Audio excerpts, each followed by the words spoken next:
नागपुरातही गणेश विसर्जन मिरवणुका निघालेल्या आहे। विसर्जन मिरवणुकीपूर्वी प्रसिद्ध असलेल्या नागपूरचा राजाची पूजा आणि आरती करण्यात आलेली आहे।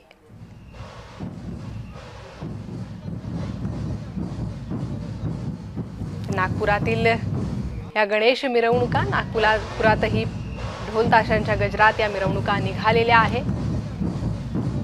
आणि या विसर्जन मिरवणुकीपूर्वी उत्तर पूजा गणपती बाप्पांची करण्यात आलेली आहे। मनोभावे आरती करत बाप्पाला या देखाव्यातून बाहेर काढण्यात आलं। उत्सव मंडपातून बाप्पा बाहेर आले आणि त्यानंतर या मिरवणुकीला सुरुवात झाली। ही विसर्जन मिरवणूक आता पुढे मार्गक्रमण करते। राज्यभरात गणेश विसर्जन मिरवणुका निघालेल्या आहे। मुंबई, पुणे, नाशिक, नागपुरातील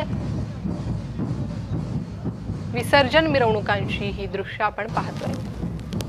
लक्ष्मी रोड पुणे या ठिकाणची विसर्जन मिरवणुकीची एकीकडे दृश्य तर दुसरीकडे नागपूरचा राजा, नागपूरच्या राजाची आरती करत ही मिरवणूक सुरू झालेली आहे।